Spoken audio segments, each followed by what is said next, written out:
আসসালামু আলাইকুম। আলহামদুলিল্লাহ, আমরা আমাদের ফার্মের জন্য আরেকটি ছাগল কিনলাম। এটিও একটি দেশি জাতের ছাগল এবং আমাদের কাছ থেকে এই ছাগলটার দাম নিছে ৮,০০০ টাকা। তো আজকে আমরা আমাদের ফার্মের গরুগুলোর জন্য দানাদার খাবার মিক্সার করবো ইনশাআল্লাহ। এবং এর আগে আমি আপনাদের সাথে শেয়ার করছিলাম আমাদের গরুগুলোকে আমরা কি কি খাওয়াই। তারপরে আপনারা অনেকে অনেক প্রশ্ন করছেন, আপনাদের সেই প্রশ্নগুলোর উত্তর দেওয়ার চেষ্টা করবো ইনশাআল্লাহ। আমরা আমাদের দানাদার খাদ্যে গমের ভুসি ব্যবহার করি। তো আপনারা অনেকে জিজ্ঞেস করছেন যে ভাই আপনারা গমের মোটা ভুসি ব্যবহার করেন নাকি চিকন ভুসি। তো আমরা গমের মোটা ভুসিটাই ব্যবহার করি। আর আমরা আমাদের দানাদার খাদ্যে ব্যবহার করি গমের ভুসি, ধানের গুঁড়া, গম ভাঙা, ভুট্টা ভাঙা, খেসারি ভাঙা এবং মেডিসিনের মধ্যে আমরা ব্যবহার করি ডিসিপি এবং খাবার সোডা। এর বাইরে আমরা আর কোনো মেডিসিন ব্যবহার করি না। আপনাদের অনেকেরই প্রশ্ন ছিল যে ভাই আর কি কি মেডিসিন ব্যবহার করেন। তো আপনাদের কাছে আমাদের এই মেনুটা পছন্দ নাও হতে পারে। আপনারা দেখেন যে আমরা আমাদের গরুগুলোকে এই খাবারগুলো খাওয়ানোর পর আমাদের গরুগুলোর গ্রোথ কেমন। আলহামদুলিল্লাহ আমরা স্যাটিসফাইড। আপনাদের যদি আমাদের এই মেনুটা ভালো লাগে তাহলে আপনারা ব্যবহার করতে পারেন, তাছাড়া আপনারা এটা অ্যাভয়েড করিয়েন, সমস্যা নাই। তো যাই হোক, আমি আপনাদের শুধু একটা কথাই বলতে চাই, একটা কথা আপনারা সুন্দর মতো মাথায় ঢুকায় নেন যে মেডিসিন দিয়ে কখনোই গরু মোটা তাজা হয় না। আপনি যদি গরু মোটা তাজা করতে চান তাহলে অবশ্যই আপনার গরুকে পর্যাপ্ত পরিমাণে দানাদার খাবার দিতে হবে।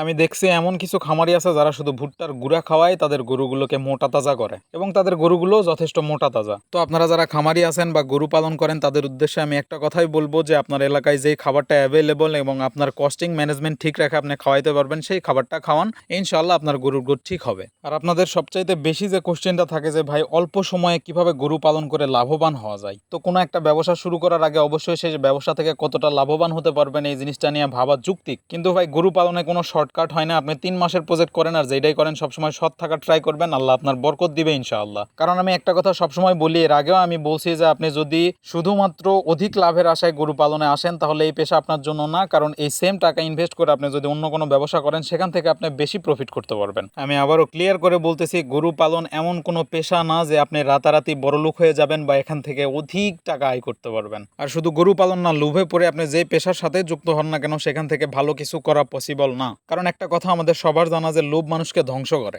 আর আপনারা যারা গরু পালন করেন, বিশেষ করে যারা ষাঁড় গরু মোটা তাজা করেন, তাদের উদ্দেশ্যে আমি একটা কথাই বলবো, আপনারা আপনাদের গরুগুলোকে সেই দানাদার খাবার এবং মেডিসিন দিয়েই মোটা তাজাকরণ করুন যাতে সেই মাংসটা আপনি আপনার সন্তান এবং পরিবারের সদস্যদের নিয়ে খাইতে পারেন এবং উইদাউট এনি থিঙ্কিং কুরবানিতে আপনি সেই পশুটা নিজের কুরবানিতে ব্যবহার করতে পারেন। সব কথার একটাই কথা, ব্যবসায় সৎ থাকুন, আল্লাহ আপনার বরকত দিবে ইনশাআল্লাহ। আর রিজিক আল্লাহ তাআলার তরফ থেকে নির্ধারিত, আপনার রিজিকে যেটা আছে আপনি পাবেনই ইনশাআল্লাহ। আর ক্যাপশন অনুযায়ী আমাদের ফার্মের লাভের যে সিক্রেট সেটা হলো আমার এবং আমার আব্বার গায়ের যে ঘাম, এই ঘাম। ফার্মে নিজে পরিশ্রম করুন এবং সৎ থাকুন, আল্লাহ আপনার ব্যবসায় বারাকা দান করবে ইনশাআল্লাহ। আলহামদুলিল্লাহ, আল্লাহর কাছে শুকরিয়া। এখন আমাদের ফার্মে 4টা খাসি ছাগল আছে এবং আমাদের ফার্মে এখন টোটাল 8টা গরু। পরবর্তীতে হয়তো আমরা আরো কিছু ছাগল অ্যাড করব। 4টি ছাগল এবং 8টি গরু নিয়ে আমাদের 2026 কুরবানির প্রস্তুতি চলতেছে আলহামদুলিল্লাহ। তো সবাই আমাদের জন্য দোয়া রাখবেন, আল্লাহ তাআলা যেন আমাদের এই ছোট্ট ব্যবসায় বারাকা দান করে। এবং আমাদের ভিডিওগুলো যদি আপনাদের ভালো লাগে অবশ্যই শেয়ার করবেন। সবাই ভালো থাকবেন। আসসালামু আলাইকুম ওয়া রাহমাতুল্লাহ।